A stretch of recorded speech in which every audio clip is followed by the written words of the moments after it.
Hey guys, Groovy Kim here. Hey, have you ever had any supernatural experiences? I have, starting from a young child too. Well, if you have, I'd love to hear about it. Please comment below and let me know your experiences. So, if you're interested, sit back and take it in because some of it's kind of wild and all of it's really groovy. My parents had me at a very young age. Like my mom was 16 and my dad was 18 when I was born. So, needless to say, they needed some help, and my great grandparents, which was on my father's side of the family, his grandparents, took us all in to a little tiny home that they actually homesteaded in the mountains of Oregon. And so I started my very first days of life there, and ended up staying there quite a bit throughout my childhood, especially my early years. And growing up in the woods was really cool. I explored all of my senses all the time. I got to be in the woods and look at all the insects and all the flora and fauna and help my grandmother garden all the time. And so anyway, then I grew up a bit more, and my dad got a job in the Tri-Cities, and that's in eastern Washington. So not a long ways away, but far enough to where they needed to get settled first before they brought me along. And at this time, I'm about 4 years old. And so they leave me with great grandma and grandpa. And I loved their home very much. And great grandma doted over me and was really kind. And grandpa was too. And some of the things I can remember is an old cellar that they had dug out under their house when they first homesteaded the place. And that's where grandma would keep all of her canned goods. And I used to love going in there. And one of the reasons was because I could always hear whispering in there.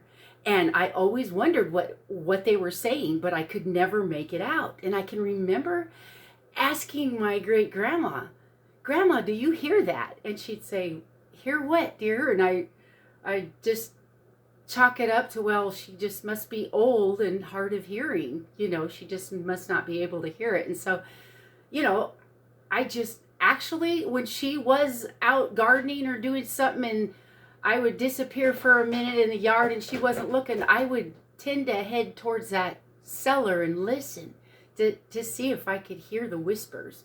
So that's my very first memory of so-called supernatural experiences. All right, so here's the deal. I had a alcoholic father, and he was not pleasant. He was pretty thunderous, and most of my childhood memories are of my parents fighting and my mom always trying to smooth things over and talk my father down out of his horrendous angry fits. And so I was a very timid, scared little girl. And I had some abandonment issues when they took off and left me with grandma and grandpa, even though I loved them dearly. And so I was just kind of a frightened child from the get-go, and also being just downright scared of my father. So I would, spend hours with animals and spend a lot of time by myself, and I would love to garden. And my mom and I were very close. I think because she was abused by my father, she drew me in closer, and we became buddies. Plus, she was very young, right? So I grew up liking the same music and everything that she did. But I noticed that at the age of 5, it was becoming very clear that I could hear things that other people could not hear. And I would test my mom, Mom, did you hear that? And she'd say, no, honey, I don't know what you're talking about. And so it wasn't scary. I didn't think anything of it really. I just thought maybe I had extra special hearing or something. Or that the grown-ups had just, maybe they were old and their hearing wasn't any good anymore or something like that. I wasn't really sure. But all I knew was that everyone would tell me that they didn't hear what I heard. One of the things I remember especially about that old house in Oregon was the clock that my grandpa had. My great grandpa had it on his mantle, and every night before he went to bed, he would wind it, and I can still hear that winding sound. And I can still hear the bong, bong as it would chime on the hour, you know. And it was from the 1800s. It was a really old antique, beautiful old hand-painted face on it. And that memory is so vivid to me of how it looked and everything, all the designs on it. I used to stare at it for hours, and I don't know why. I just felt like there was a spirit in there or something. And so that was another thing that I clearly had a knowing that there was something odd about that piece of furniture. And so, okay, so fast forward, my parents finally get a job and are able to move out from great grandma and grandpa's house and get a place of their own. So they moved to the Tri-Cities. And I am left behind briefly, and it seemed like a lifetime, but I finally got to come live with mom and dad again. And I again would have these little voices, especially in my bedroom at night when I was trying to sleep. Okay, fast forward again. Now my dad gets a job in another town, and this was a tiny little town in eastern Washington, and we've got a long history with it, so I won't mention the name of it. A lot of good things and a lot of bad things. So anyway, it just so happens that my dad's mom and dad lived there. Okay, so previously I was talking about the great-grandparents, which were down in Oregon. Okay, well now I'm talking about his mom and dad, which were my grandparents. They lived in this little tiny town, and that grandpa happened to get a new job elsewhere. And so their house was opening up in the same little town where my dad just got a job. So they offered it to them, and my parents, of course, bought it from their parents, right? So from my dad's parents. So once again, it wasn't quite ready yet, and it was time for school to start. So they sent me on ahead to my grandmother's house. Now, this is not my great-grandmother, right? This is my dad's mom. And she was a severe alcoholic, scotch and water all day long. And she wasn't cruel, but she could be a little bit, you know. She bordered on that once in a while, and I know she didn't realize it. So once again, abandonment issues for me, right? I wanted to be with my mom so bad, and here I am again with this alcoholic lady she could go in tirades just like my father, and she was very scary to me. And she stuck me down in the basement of her home, and which later became my bedroom. But you know, I was new to the place at the time, and here I am. By this time, I'm in the second grade, and this bedroom in the basement, which was pitch black, it was so dark down there. And I really didn't have a fear of the darkness until then. And it's because there was a big walk-in closet in that room. And boy, did I hear the voices there. And I couldn't hardly go to sleep at night there. I used to call my mom crying, Mom, when are you coming? I can't stand it here. I hear somebody calling my name from my closet.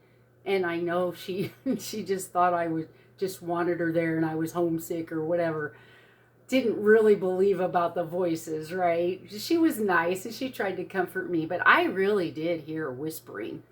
And by this time, it was nothing new, but it was getting worse, and it was starting to freak me out because now I was in the dark and I was getting older, and my analytical mind was starting to, scare me. I was starting to freak myself out on it, really.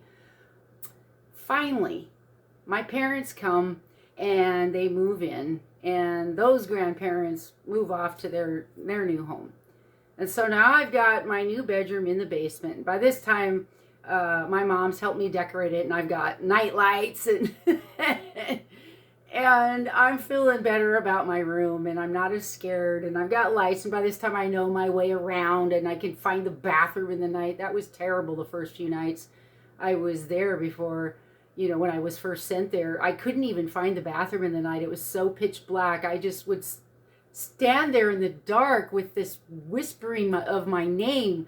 It would be Cam, like that, Cam, in my ear, and it was so freaking scary. And I would just be, tears would just be rolling down my face, and I'd be like, oh, Grandma, and I couldn't find the bathroom, and I had to go potty, and oh, it was a nightmare. And I knew she wouldn't hear me because, she was sound asleep in a drunken stupor. So I literally had to feel my way around in that dark basement to get out of there. It was literally a nightmare for, an 8-year-old. Now, this whole time, my mom had this friend, and lo and behold, she happens to live in this new little town that we just moved to, right? And she happens to have a little boy. And the little boy is exactly 2 years older to the day for my birthday. And his name was Richard. And Richard and I fast became best buddies. I mean, we did everything together. We played in the dirt together. We built forts together. We did absolutely, and as we grew up, we liked the same music. I mean, we were very, very musically inclined, and all kinds of things like that. We liked to build model cars together. Richard was my buddy. And so I would tell Richard about the voices in my closet, and he believed me, but he always wanted to know more, and he always wanted to go in there and look around, and it was a pretty big walk-in closet. And one day he talked me into it. I'm like, all right, fine, there's nothing in there. I'm telling you, there's nothing in there. It's just my clothes and some of my old games up on a shelf. Who knows where the whispering's come from, whispering's coming from. So we walk in there, we pull the chain, for the light inside this big old walk-in closet. And Richard says, what's that? And I said, what's what? This is probably just one of my games. And he goes, no, what is it? So it was kind of high, and we were still kind of young. And so I climbed up. Well, I think we were in grade school, probably about the 5th grade by now. And we climb up the shelves to reach up way at the top. Stuck up there is a box. And it was shaped like a game box, but I actually didn't recognize it. So we pull it down, and it's a Ouija board. Now, I'd heard about them, but I didn't really know much about it at all. And Richard, being 2 years older than me, right, he knew what it was. And he's, oh, let's play with it. We got to play with that. Well, he and I were already into ghost stories and supernatural, UFOs, and, if it was anything having to do with the supernatural at all, we were interested, and we were going to investigate it, right? So there was no holding us back. So, yeah, we played with it for a little while, and right away, the thing started moving. You've seen Ouija boards, right? And I don't remember what you call that thing, but it's shaped like a little heart, and I remember thinking to myself, Miss Analytical Mind, thinking, yeah, right. I mean, how could this even work? It says Milton Bradley on the side. And Richard tells me, no, just try it anyway. So we put our hands on it, and we turn the lights off, and we're on the bedroom floor, and we're going around and around asking it questions, and it starts answering us. And we said, are you real? Are you really someone who's in the afterlife? And it answered yes. And right away I started accusing Richard. I'm like, yeah, you moved it. I know you did. And he says, no, Kim, I really didn't. I promise I didn't. And I really didn't believe him. I just didn't really. So time goes on. We put it away. We play with it a few more times, but then, we kind of forget about it. But the noises in my closet just got worse. I mean, it got really bad. And I started telling my mom about it again. I had kind of quit telling her about it. I'm sure she was tired of hearing about it. And, there was long stretches where it didn't happen. So I kind of thought maybe I grew out of it there for a while. But after playing with the Ouija board, it started up again. And there was one evening, my parents were at the bar. That was a normal night for us kids. And Richard and I and my little sisters, I have 2 younger sisters. We were of grade school age, and we're down in the basement. And this was, I'm going to say, maybe a month or so after the last time we had played with the Ouija board. And we're down in the basement, and we're playing, and all of a sudden we hear this big boom. I mean, it was so loud, it shook the ceiling tiles. And we're in the basement, like the family room. And we have ceiling tiles up above. And there's a living room, a formal living room right above our heads, right? And there was a huge boom, and all the ceiling tiles shook. And Richard and I look at each other. We look at my little sisters. We all look back at each other, and we're like, what in the hell was that? I mean, it scared the holy bejesus out of us. I'm not kidding. And so we didn't know what to do. We froze, and all of a sudden we came up with this harebrained idea. Well, we have to go look. And then we remembered we had flashlights from, we went camping a lot. So we all had flashlights, right? So we went to our bedrooms to go get our flashlights. And we all met back at the bottom of the stairs, and we were determined to go upstairs and see what that noise was, right? So we all hang on to each other, and it's pitch black upstairs. It's in the middle of the night, And we're sneaking upstairs, and we're like, wow, what is that? And we see nothing. We see absolutely nothing.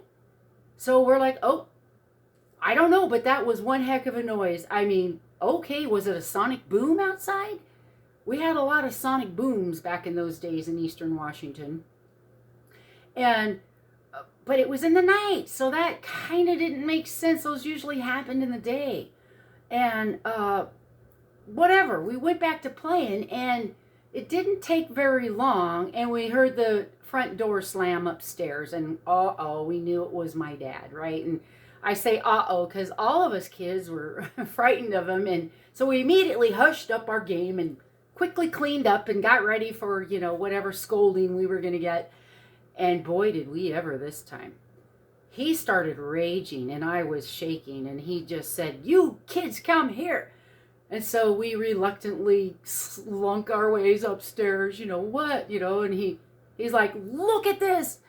And he showed us the living room floor, the upstairs living room floor where we thought we heard the noise earlier. And there's a fireplace up there. And the fireplace set, where you have the poker and the little broom and the little shovel, the fireplace set was strewn all over the floor, all over the carpet. And it looked like somebody had taken one of those stove pokers, and with the soot on it, the ash and soot on it, wrote all over my mom's carpet. It was intelligible. It didn't say anything. It was just big, giant, ugly marks everywhere. And my mom's carpet was a real light colored, kind of like a light goldish, yellowish, real sunshiny color. And it had these big black marks all over it. And Richard and I, well, we were so scared of Dad. We both started crying, and we're like, "Oh my gosh, we heard it. We heard a noise earlier, but I swear we didn't see that," And of course he didn't believe us. He thought we did it. We were both grounded for a month. But that was a doozy of a supernatural thing. Now, I'll tell you what. The next morning when we woke up, I went to his room and I knocked on his door because, he spent the night all the time. My mom babysat him all the time. And I went to his room and I knocked on the door and I said, "Richard, we have to get rid of that Ouija board." And he goes, "No problem, I'll take it." Now, I never really knew what he did with it. I kind of didn't want to know. And so that was that with that story of the Ouija board. But I did know it was no longer in my home, and That's all that mattered to me. Now, the whispering didn't stop, but the energy of it certainly changed. It went from being scary to more just kind of curiosity and, I wonder what I can learn from that. And I'll get into that more in a minute. But so now later on, Richard ended up being with the wrong crowd, and so we went our separate ways, and I didn't see him for years and years after that.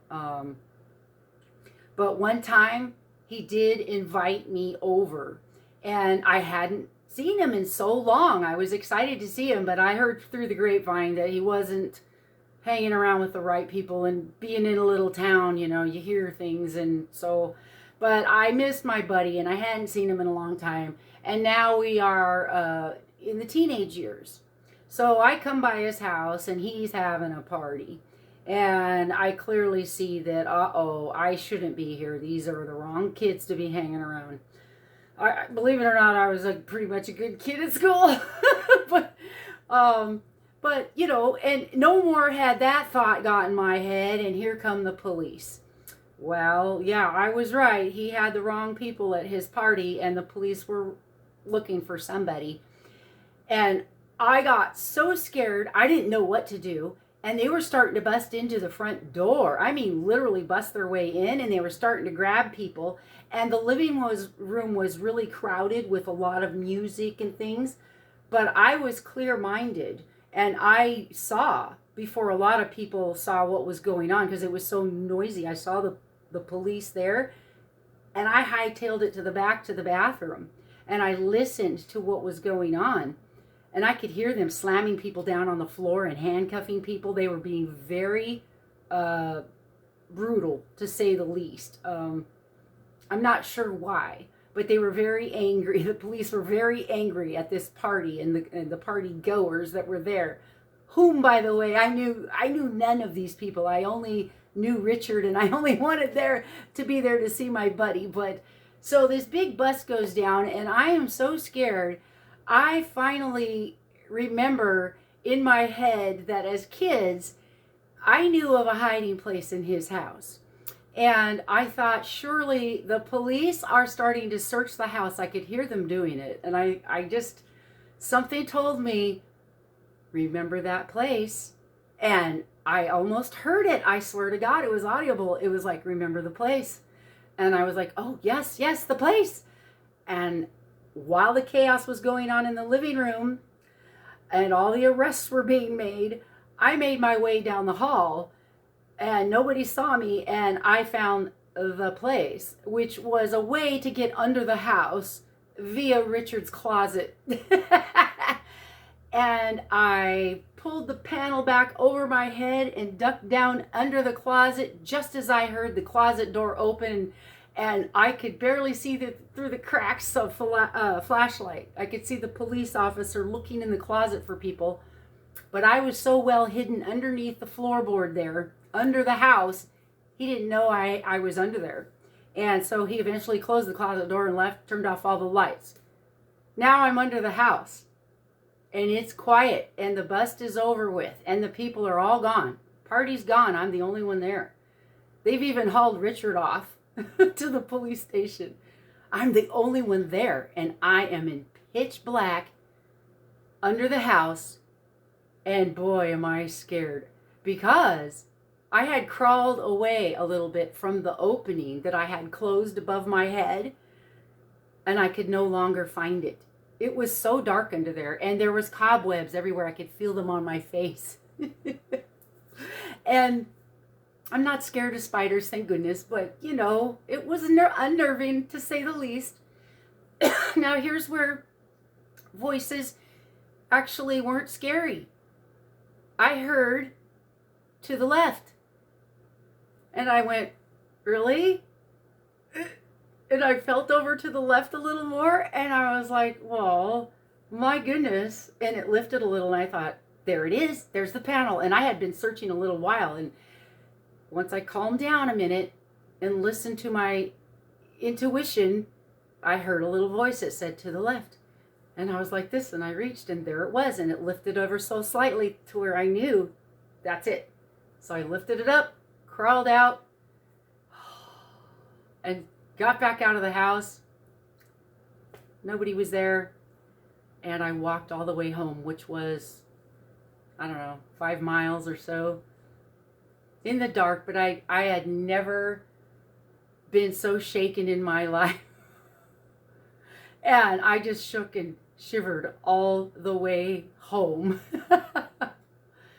But that was a time where voices actually saved me and showed me and directed me in a good way to save me from getting into trouble and from being in a place where I shouldn't have been in the first place. Now, I can say that I've lost track of Richard since then, and I'm in my 50s now, so I have no idea where he is. I hope he's okay. Richard, if you ever get this message, I love you dearly, and I hope you're all right. So now fast forward, here's another doozy when I really started listening to my inner voices, or the Akashic field, because I believe that we are all receivers, right? We're a biological quantum computer. And I have now learned that I just need to learn how to tune my receiver into the correct frequency. And I can pick up all kinds of things, and so can you. It just takes a little practice. I just happened to notice it when I was real little, and I've been practicing now for quite some time. But so then I ended up getting a job working for a physician. My mom had worked for a doctor for 10 years, and she managed the office, but she also nursed for him during surgeries quite often. It was a private physician in an outpatient surgery setting. And when I got old enough, I began to work there. It was my first real serious job.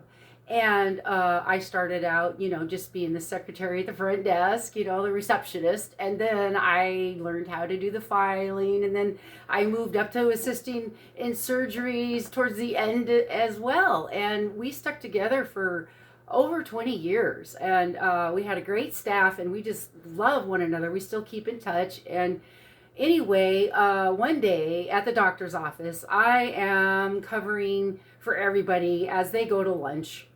And I'm sitting there and I'm looking over the appointments that are going to be happening coming up, after lunch. And so I'm readying myself for what's to come. And I'm looking at the appointment book, and I hear clear as day, "Go outside." And I'm like, really? And so I listened, and I stood up from my desk, and I walked out through the waiting room, and I opened the front door, and there was a man lying there on the ground, on the cement, in front of our office, where, in front of the doctor's office. And I was like, oh my. And I felt of his chest, and his heart was beating, but he was not breathing. So gave him a few breaths and did, a little bit of CPR there. And I saw somebody out of my peripheral vision, and I said, please, 911. This is way before we had cell phones, right? So we still had to go inside. I almost said in the house. We still had to go in the office and go use a wall phone, a corded phone, and make that 911 call.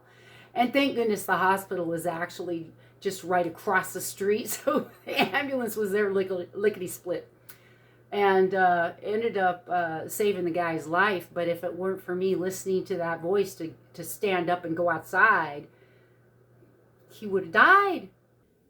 My mom tells me one day, she says, that class reunion I've been wanting to go to? Well, I went, and it was a great time. I said, really? You had fun? She said, yeah, I had a lot of fun. And you'll never guess who I ran into. I'm like, Mom, I don't know. I don't even know all of your old friends. How would I know? She said, no, you might remember. This lady said that you saved her husband's life in front of the doctor's office a long, long time ago, and that he had a heart attack, and that you saved his life. And I'm like, oh yeah, that one guy that fell, that when I heard the voice that said, go outside, that one. She said, yeah, that's the one. Those guys happen to be at my class reunion, she tells me. I'm like, what? whoa, that's a wild synchronicity right there.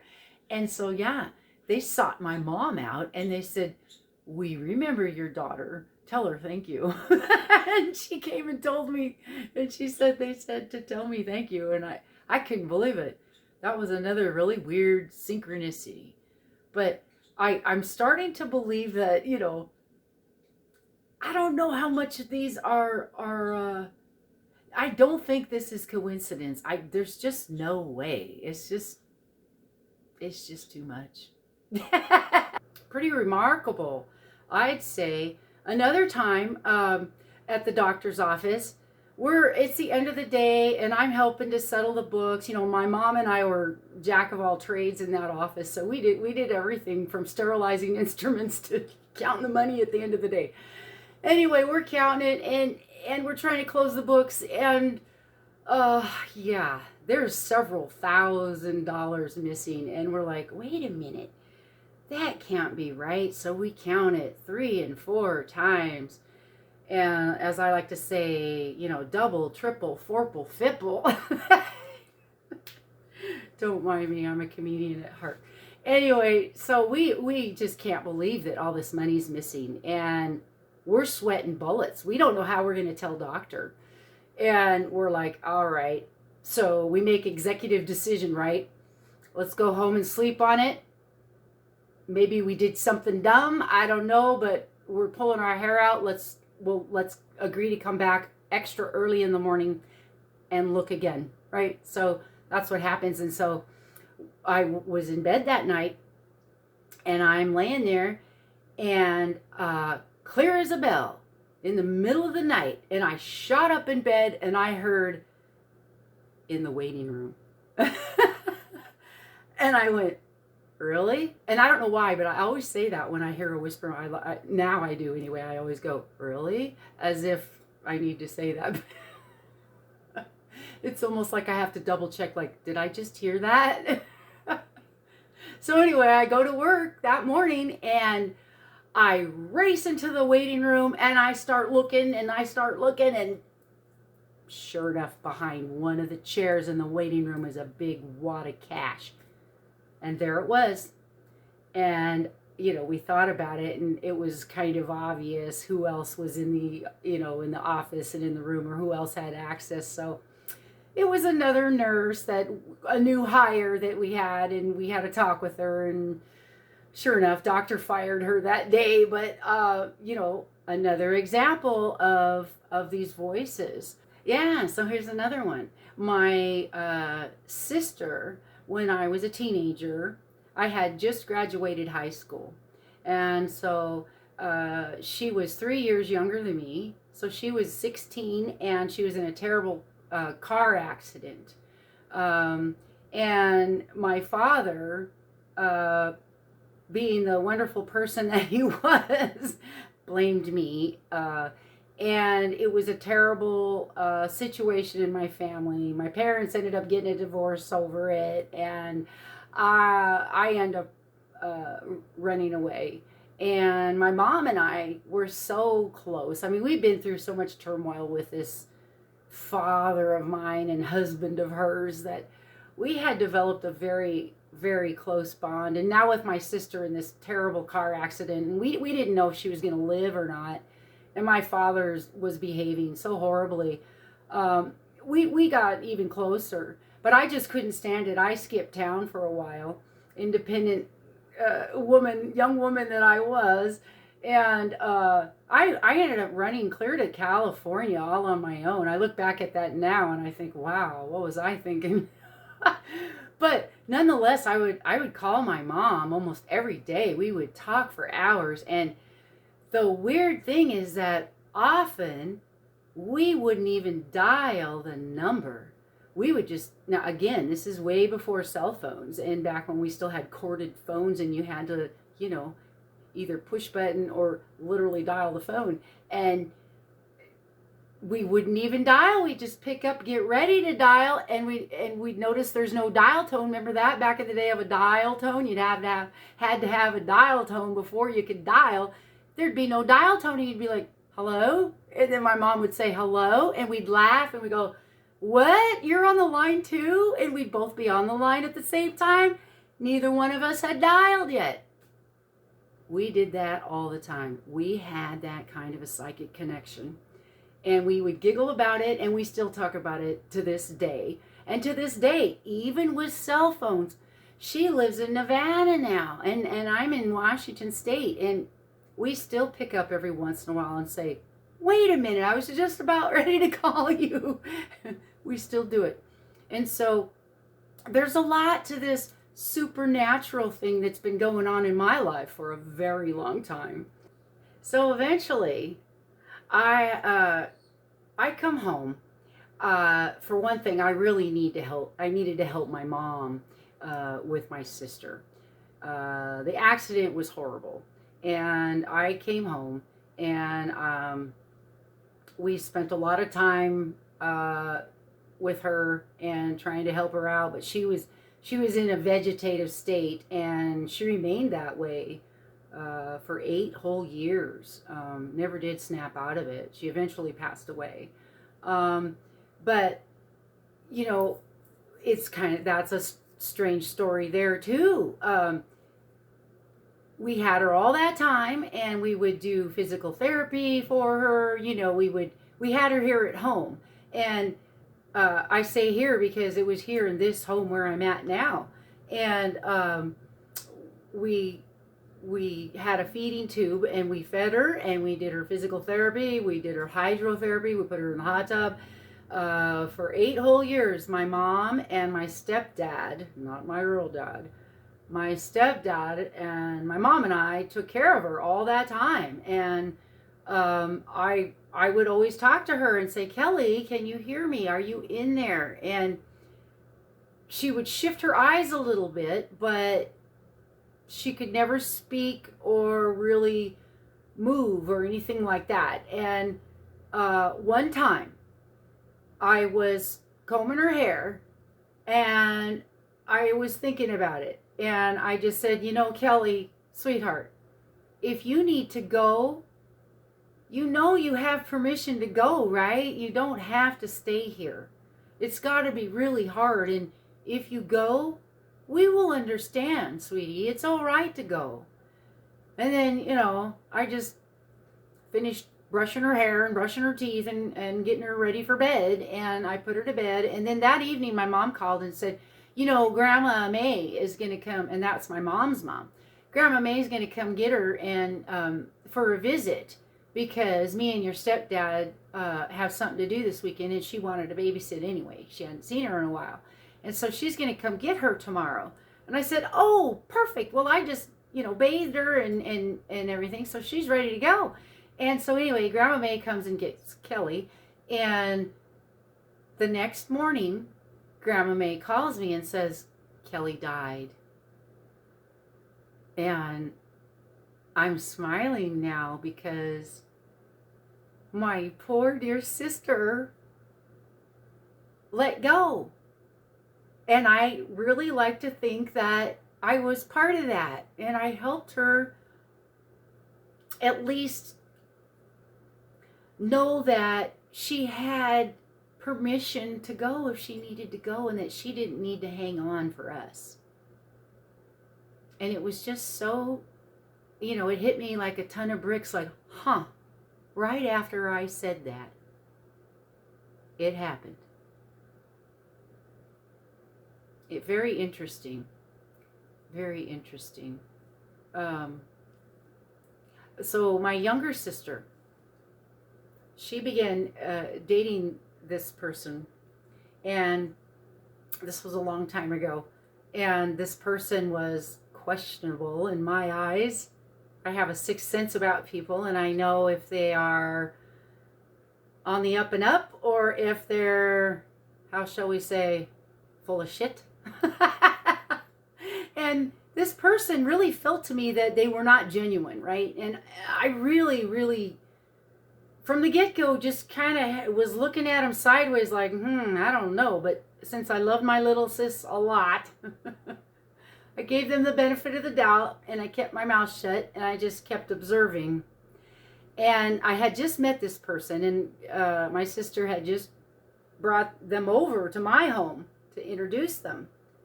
And I excused myself from the living room for a moment to go get us some drinks in the kitchen. And I was fussing in there. And at the time, my kids were small still, so I was busy with them in the kitchen too. And all of a sudden, I heard a whisper in my ear, like I often do. And this time, I heard, "Go look in the living room." And I remember my hands were wet because I had just finished a dish, and I just kind of dropped it, and I didn't even bother grabbing a towel. My hands were still dripping, and I just kind of slow trotted to the living room. And sure enough, there was that friend, that new friend that my sister brought over, had keeled over like a tree right there on my living room floor. And I immediately, all that medical training immediately kicked in, and I dropped down and was not breathing. So I gave her a pinched her nose, put her head back, gave her a couple swift, quick breaths, and she took a breath finally and came to. And I'm like, "Oh, I'm calling you an ambulance. I'm sorry, but what are you on?" And it was clear to me that she wasn't right. And sure enough, later on, the hospital called. I guess she gave them my number. I don't know why. And I said, yeah, she was here, and they wanted to know what had happened. And I explained, and I said, she was kind of weird to begin with when she got here. She was kind of pacing, and then she keeled over, and apparently she did have a lot of drugs in her system. And turns out she was wanted for grand theft auto, of all things. And so they arrested her right there in the emergency room after she was, deemed okay and, in the hospital. In other words, they didn't let her go on the street. She had to go to prison. She was already a wanted woman. So my instincts were right about her, and my voice in my head was right to go look at her in the living room. And so that was another story. And one day I get a phone call, and it's a message that my great-grandmother has passed. Now, this is the one that took care of me when I was really small in the woods in Oregon, the one that I was very close to. And yeah, she passed away, and I was really torn up about that. But what's really strange about that is I did an experiment, and I wanted to see if my great-grandma could hear me. And so I would stay up really late at night, and I would be really upset. I was really tearful, and I would say, "Grandma, if you can hear me, please give me a sign, and make the lights flicker." And sure enough, my lights would flicker, and I could get her to do it so often that I actually showed my first husband. I waited for him to come home from work. He worked the night shift. And I waited for him to come home from work one time, and I said, "You got to see this, I've been talking to Grandma." And he knew that my great-grandma had just died and that we were very close. And I said, you need to watch this. I said, "Grandma, please show that again. Show what you just showed me. Make the lights flicker." And pop, the light bulb we had a floor lamp. The light bulb, pop, it just blew out. It sparked and blew. And we had to replace the light bulb. And I got it to do that many, many, many times in a row, over many, many different days. And after a while, I just kind of said, "Okay, that's enough. I get it. It's real. Sides out. I'm tired of buying light bulbs." And it actually ruined one of our floor lamps. But it was one of those things where I wasn't ready to let go of her yet. It felt so terrible. I got those abandonment issues flowing again, She was gone, and I just needed that one last conversation with her. And once I realized, yeah, she was there, then I quit asking for the lights to flicker. But I still have a little bit of that going on every once in a great while. And then the other thing is, I always remember my great grandmother's birthday. And so every single year, I never miss it. The day of her birthday, I always, to myself, I'm usually by myself, so usually out loud, I will say, "Happy birthday, Grandma. I love you so much." And it's just a thing that I've always done ever since she passed. I still remember her birthday and I say it out loud to her. And last year, I said her birthday on her birthday, and that day, out of the blue, my mom shows up. Now, I wasn't really expecting her on this day. I knew she was going to be coming for a visit soon, but I didn't know which day. But whatever, she showed up that day. She doesn't really remember great grandma's birthday because that was her ex-husband's grandmother, right? So that wasn't something she filed away, and my relationship was with her, really. And so I'm the one that remembered grandma's birthday. So I didn't say anything, but she shows up at my house, and I'm, "Hey, Mom, what you doing here? How's it going?" She's like, "I got something for you." You'll never guess what it was. Ah, it was great grandpa's clock. The one I used to watch him wind when I was little in Oregon. There it was, and she had it with her. I'm like, oh my gosh. I hadn't seen that thing in over 30 years, at least, maybe more. And there it was, and she had it. I'm like, where did you find this? How? Where? I mean, that whole side of the family has been gone for a long time now. I had no idea. I hadn't thought about that old clock in a long time. And she said, "Well, your little sister has had it this whole time."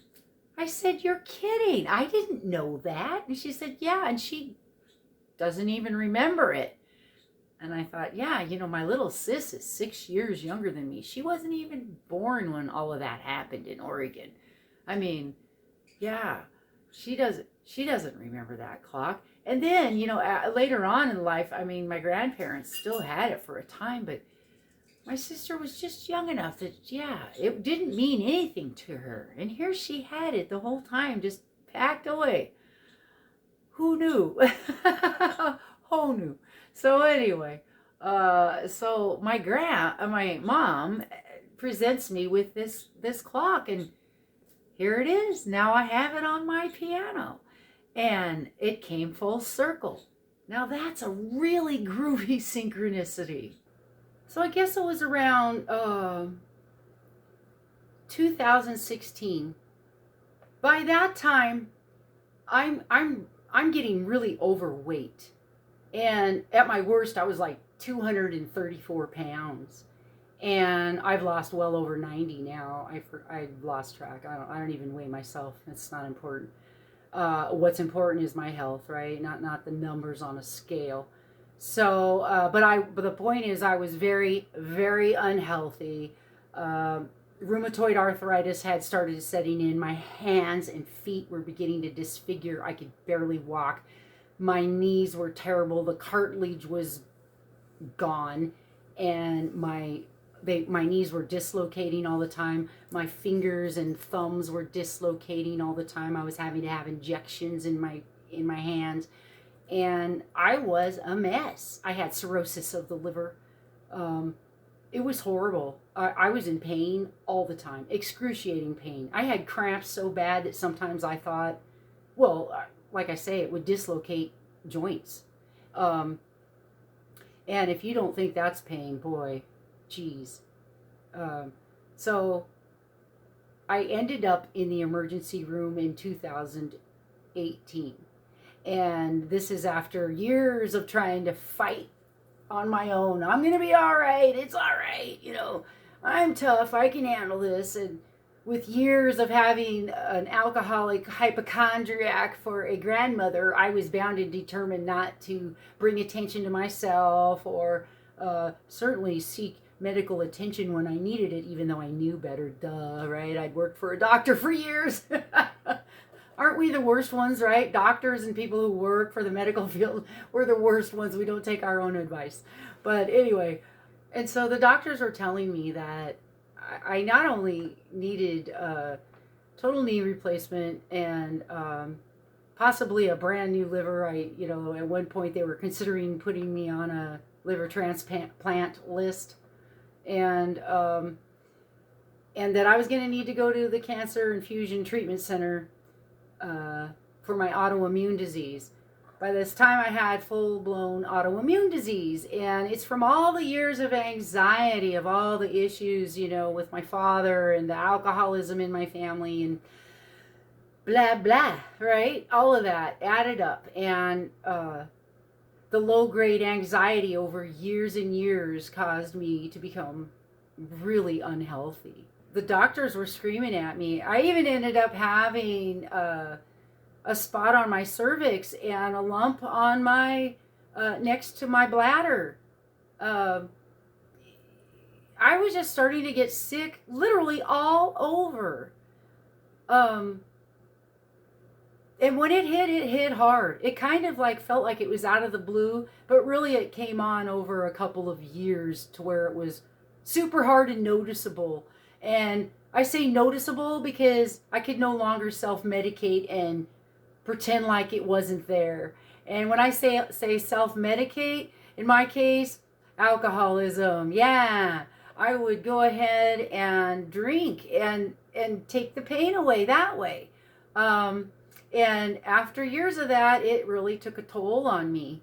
And so I ended up in the emergency room and a doctor in my face, and he really freaked me out, man. He stuck his face right up in mine, and he said, "You are gonna die." And that's what it took to really wake me up. And I just had it. I had just had it. And so I ended up quitting drinking, and I quit smoking, and a cold turkey.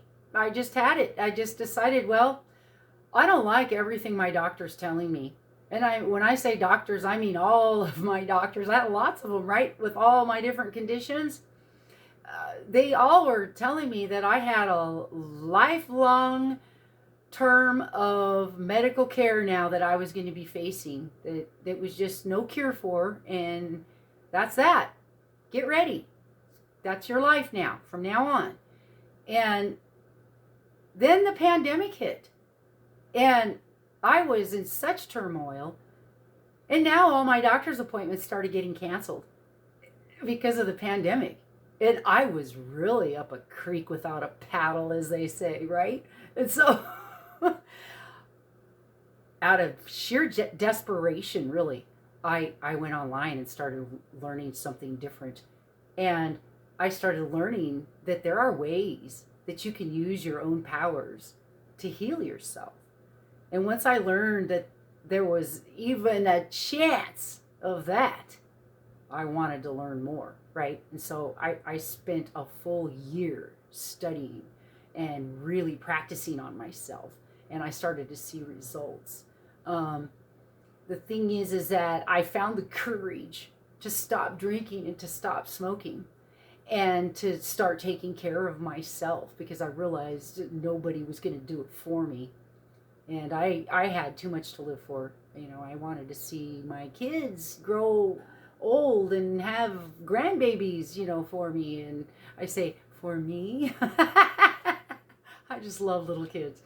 And I didn't like the path, that the doctors were telling me that I had in front of me.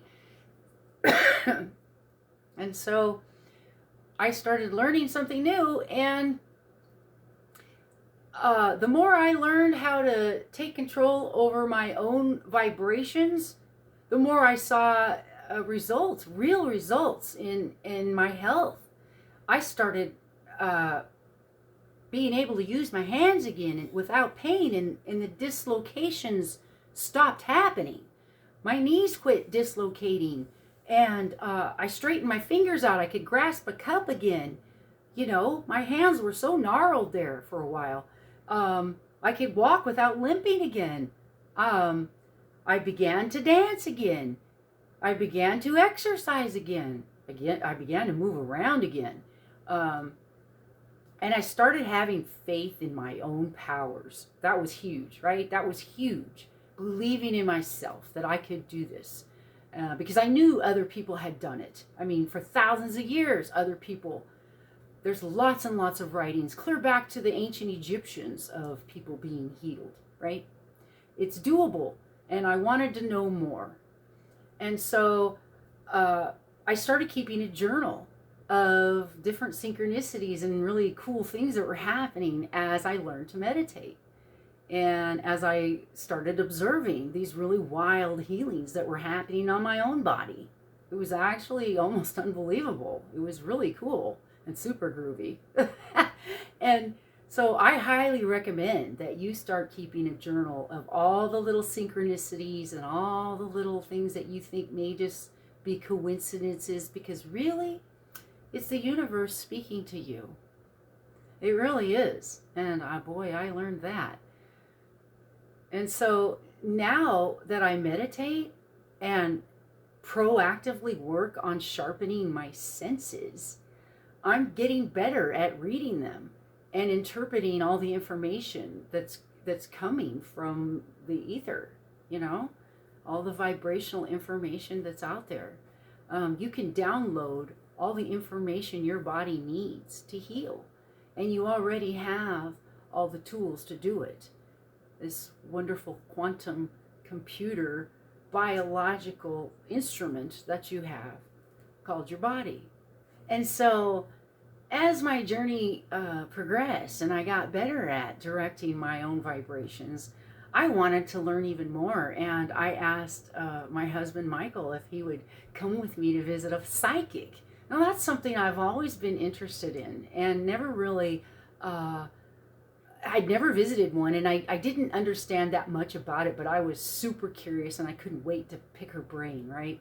And, but I knew that once I got there, I would, zip it. I had a plan, right? I was going to zip it and make her tell me, right? I wanted to see if I could detect any baloney, right? I wanted to know if she was the real deal. And so we went, and Michael agreed. He's such a sweetheart. I'm so blessed. I have such a cool husband. And so we went together, and I sat there and I just let her speak, and I observed her. And what was so cool is she didn't hesitate at all. I no more and sat down, and she said, yeah, you're an indigo child. Yeah, you've been here before. And you are, you have certain abilities. You're clairaudient, aren't you? And I said, clairaudient? Is that like clairvoyant with sound? And she said, exactly. I said, wow. And then I got quiet again because I didn't want to give anything away, right? And so, and then she said, yeah, and you're really artistic too. You like to do all different kinds of artwork, and you're a teacher. You've been a teacher in many past lives, she said. And I just kind of went, I love to teach, but, and Michael squeezing my hand the whole time, right? Because this is so ringing true. And she said, those whispers you hear all the time? And then Michael really squeezed my hand. And she goes, yeah. She goes, don't be afraid of those. Those are actually your guardian angels. And I learned that this psychic, that was one of her specialties, I guess is how you would say it. I don't know. But that's what she studies. Her whole realm of study is about the angels. And I asked her some questions about that too, because I never had any type of a religious upbringing. But she assured me that it really didn't necessarily have to do with religion per se, but it can be perceived like that. But it's really beings on a different vibrational level is what it is. And just like we're here on this vibrational level, some people call it a dimension, but there's other different vibrational levels. And our loved ones, when they pass, they go to a different vibrational level. And there's other beings that reside at different vibrational levels, different frequencies. And that when I hear those voices, it's when I am tuning in to those other frequencies, right? And it's messages, and that I shouldn't be afraid of them. But the fact that she knew that I had this going on and I didn't tell her about it was really groovy. I really dug on that, man. That was cool. And then she said, and you're always just busy, busy in your head. You're bursting with ideas all the time, aren't you? And, I just kind of smirked, yeah, she was right. And then she said, and great grandma says to slow down. And, okay, I couldn't help it. I got a little teary-eyed thinking of my great grandma, right? Because we were so close. And she said, yeah, your great grandma's here. And she said, you need to slow down and enjoy more of your talents instead of just being in constant planning mode. And I thought that was interesting because, again, that was spot on for me, man. And she said, oh, and another thing, she's making me be sure to say great grandma, not just grandma. And I thought, yeah, that's true. It is the correct grandma, not the other one, right? I mean, she just knew everything. And then she said, oh, yeah, and don't worry, your youngest son will be okay. And he just needs to learn a few lessons. Well, at the time, my youngest son was going through some really bad times and some turmoil. And she picked up on that right away. And just by her saying, don't worry, he's going to be fine, it kind of took a load off. Again, it's like, how did she know that? That was cool. And she said, yeah, you just need to slow down and you need to honor those messages that you get. And it sounds like you have been now, and that you take them seriously and you're not scared of them anymore. And I said, that's true. As I mature, I do. But that is so good to have that validated from you, I told her, right? And so after my session was officially over, right, I couldn't help it. I had to pick her brain. And I said, what is this psychic thing? What is it? And she said, ever since I was a little girl, I see things just like you hear things, she said. She goes, I can actually see beings, and they kind of come in and out of existence, like they kind of vibrate in and out, and sometimes they're a little wavy, almost like, yeah, like they vibrate in and out, and you just kind of detect them sometimes, or sometimes they're in your peripheral vision. And I thought, I often see things in my peripheral vision like that, and I often wonder, was that the cat? But then the cat will be over there. And that happens to me too. So, maybe I've been chalking that up to nothing, and really it's something, who knows? But yeah, the supernatural has always been hanging around me. And then after that, we liked her so much. We went back, and I took my youngest son, the one that was having the issues, but didn't tell her who he was. And but she knew immediately as soon as we walked in. She's like, oh, and you young man have all this and that to learn. And that was a whole nother story. But boy, she was good. She was really good. And she said she had those abilities since she was a child, and it wasn't till later in life she decided to bring them out in the open, now that it's okay. A few years ago, people would think you're really weird if you mentioned that you had abilities like this, or maybe they'd look at you like you're weird or something. So it wasn't necessarily always safe to let people know that you had different abilities, or that your senses could be used in a different way. If people don't understand and they or have any knowledge or a way to perceive that, they just don't understand. That's all. And so after that, wow, that really got my curiosity up. So I decided, to further my studies, being the scientist at heart, I wanted to see what else I could learn. So I went and visited a shaman. And the shaman did some really cool things for me. First, he laid me down on a table, and he put some really cool music on and dimmed the lights. And he did some really cool stuff. He had me close my eyes, so I didn't always see what he was doing, but I could certainly feel a really wonderful, warm, loving presence just kind of envelop my body. It was just a neat sensation. And then during the session, he slipped his hands under my shoulder blades. He was like at the head of my bed, like standing above my head, and then he slipped his hands just under my shoulder blades and lifted ever so lightly. I mean, really lightly. But yet, it almost felt like I floated up a little. I don't know what he did, but it was really cool. And all of a sudden, I got a flash in my head, almost like, no, don't laugh, like the Lion King. You ever see the Lion King? You know, where they hold Simba up to the heavens when he's first born? Well, when Shaman did that and lifted me ever so slightly, I felt like baby Simba being lifted to the heavens. And I couldn't help it. A big old tear welled up in my eye. And I didn't even know where it came from. It was kind of strange. But then I kind of thought, yeah, it felt like I belonged. Like I'm not abandoned anymore. I belong. I always did. And it was the most warm feeling.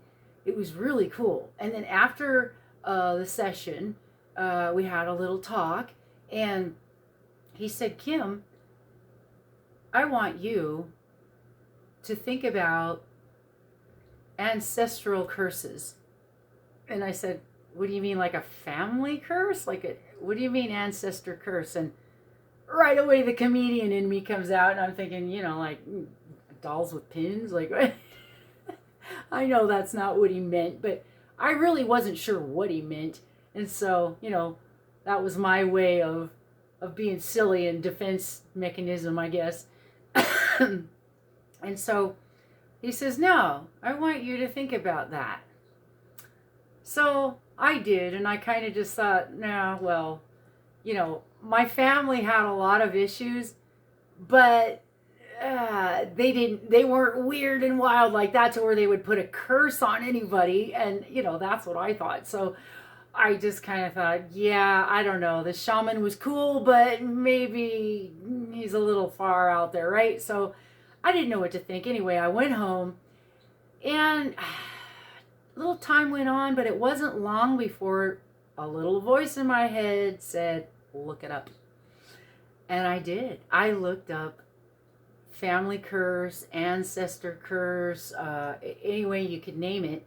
And I started learning all about it. And it wasn't what I thought. It was more of the vibrational patterns that are passed down through generations, like alcoholism or being abusive in any way, all the patterns that we pass down, good and bad, either way, there are patterns in the universe, and we all have our own vibrations, and we give off vibrations all the time in the way we think and feel, and our emotions create these vibrations, and these vibrations are passed down to you. So not all of your anxiety is actually yours. Some of it was actually given to you from your ancestors. Thanks, guys, right? And so the other thing that I learned about that is that in order to learn how to heal yourself, you have to make right with your ancestors. And so I quickly caught on to the idea and learned that you can do something as simple as writing a letter to them and, putting thoughts of love into it and, telling them, I'm sorry you had such a hard time in your life, and I forgive you. I'm going to try to right the ship now and be the last in line in the family to finally stop that pattern and make a new, better pattern. Messages like that. You can write it in a paper. You can throw it in a fire. A lot of people do it different ways. You can write it in a message and throw it out to sea. I chose to do something different. When I was researching it, it's kind of strange because we happened at the same time, my husband and, husband to be at the time, Michael and I were planning our wedding, right? And we knew that we wanted a Hawaiian themed wedding. And so that's a little bit of the backstory. And I'm looking up this ancestral curse thing, and I come across this one page that had to do with Hawaiian lore and tikis. And it was so weird because I'm reading this thing and I learned that one of the tikis has to do with your ancestors. Its name was Lono. And this is a particularly special tiki and a protective one. And so I'm reading about this, and Michael comes home from work. And he comes walking in, and I'm trying to tell him, honey, you got to see this thing about ancestral curse. Remember what shaman was telling me? And look what I learned. And I didn't get to finish my sentence because he was trying to interrupt me, saying, you got to come in the backyard and come see what I got. And I go and I follow him, and I look, and there's a tiki. And it's about, maybe 2 feet tall and 1.5 feet wide. This really cool looking tiki. And I'm like, no way. And I hadn't even told him what I was reading online, minutes before. I hadn't even got to tell him that yet. So that's a synchronicity right there. And then, get this. I'm looking at the theme, this thing, and I'm all excited, and I'm thinking, I could use this. I could use this and just put it on my patio. Hey, we could use this as wedding decorations. Hey, we could take this to our wedding and use it as a wedding decoration. It goes with our Hawaiian theme. Hey, you know what? I could use this in place of my grandparents who have now passed and my father who has now passed, and bring it to the wedding in place of those family members that I had such a hard time in my childhood with it. And bring that, and kind of as an honor of, and kind of in a tiki tradition. And I'm looking at this thing, and I turn it over, and there's a tag on it, and it says Lono, Lono. Oh my goodness, the same exact. Now there's lots of tikis, but this particular one was the one I was reading about. The one Michael brought home to me. Just like that. We hadn't even discussed anything like that. He just saw it at the store and thought to bring it home that day, that very day that I was reading that online. And it all had to do with ancestral, honoring your ancestors. And I did. So I said, Lono, from now on, you are my 2 sets of grandparents and my father and my auntie and that whole side of the family that has now passed away. Lono, you represent that side of the family, and you will have a place in my home now. And indeed, they did at my wedding too. They were there. Lono was there. How cool is that? How groovy is that? Yeah.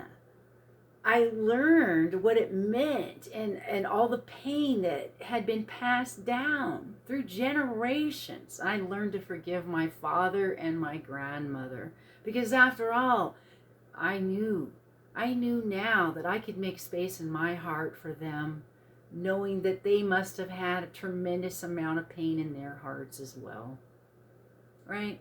And that way I could heal. It was just a wonderful synchronicity that day. Supernatural? I don't know. But here's the kicker.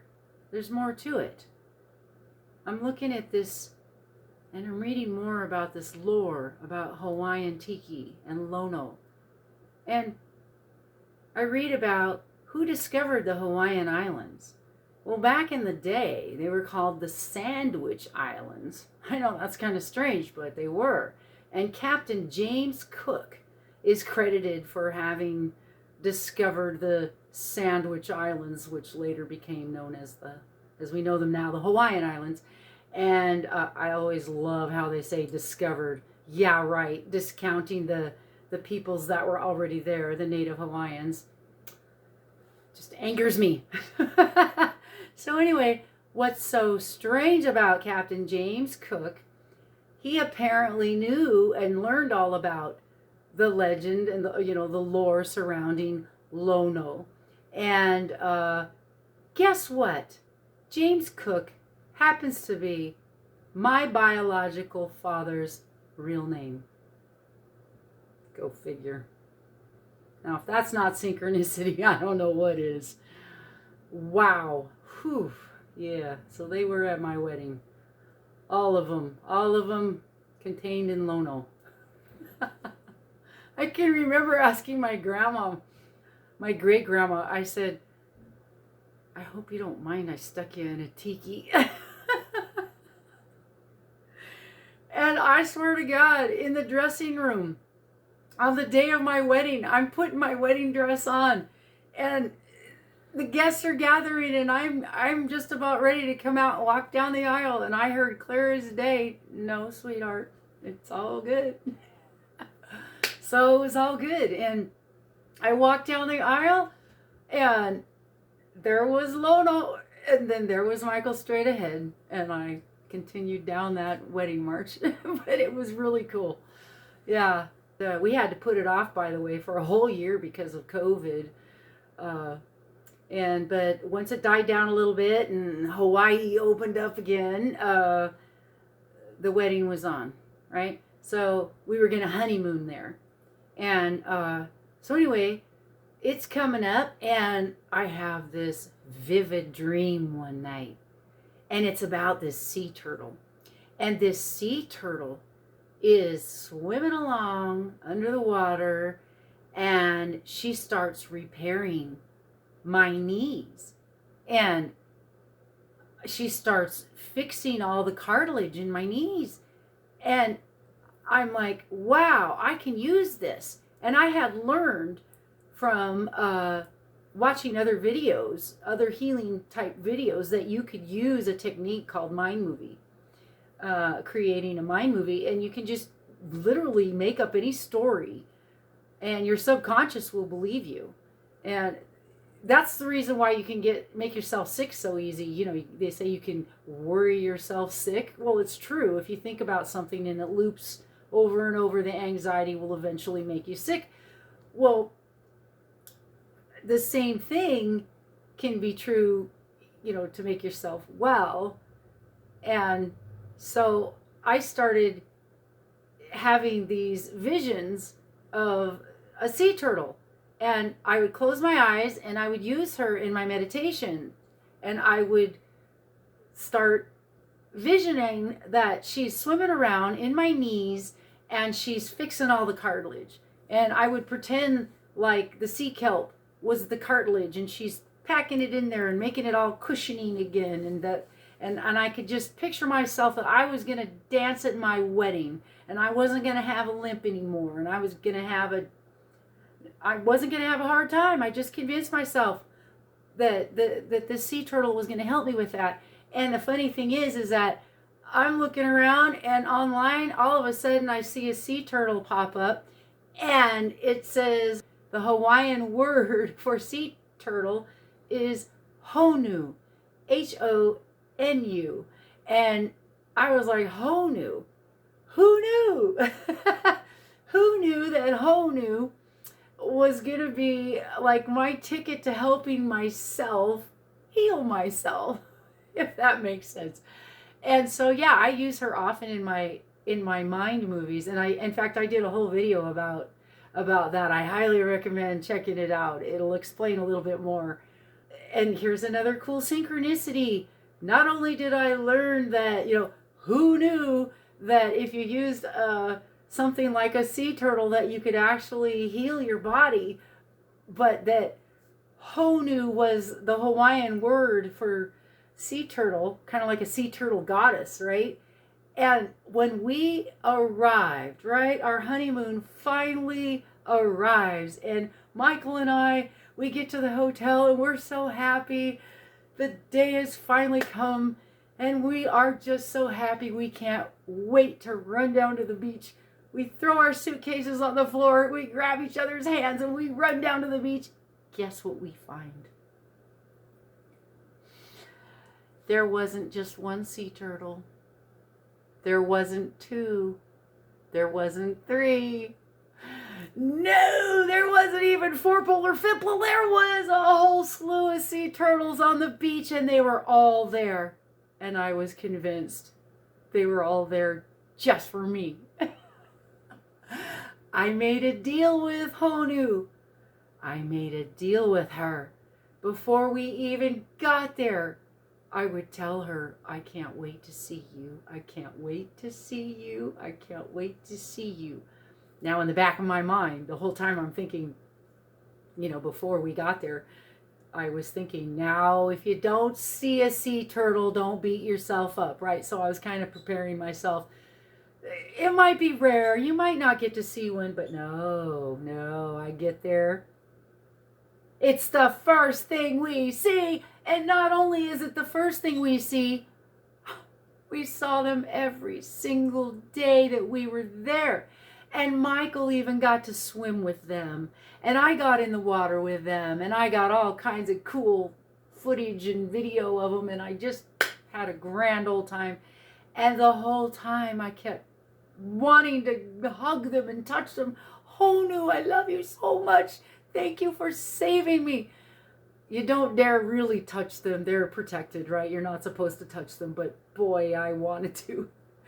And instead, I just made lots and lots of video and certainly sent out tons of love to them. I was just like a regular pulsating love beacon every day on the beach. I just loved those turtles so much.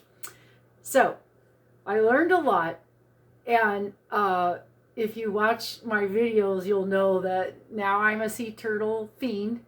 In fact, you won't see a video of mine that doesn't have a sea turtle in it somewhere.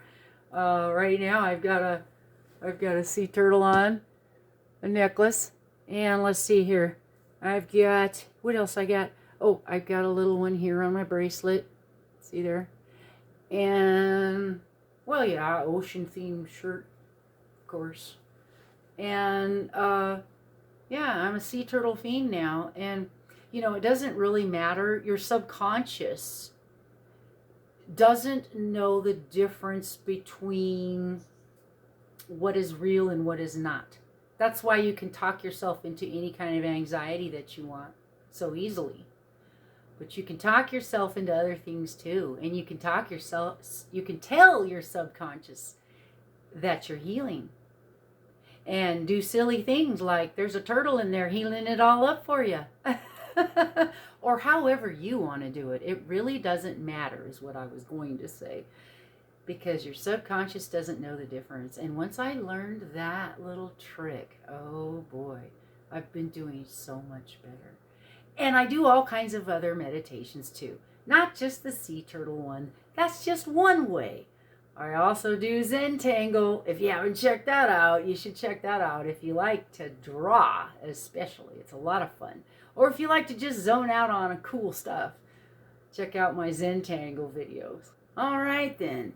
That's my video on supernatural experiences that I've had. Let me know the experiences that you've had. My healing progress is nothing less than miraculous. But actually, it's more common than you think. And it all seems so supernatural. But really, when you think about it, it's very natural. And man, is it groovy.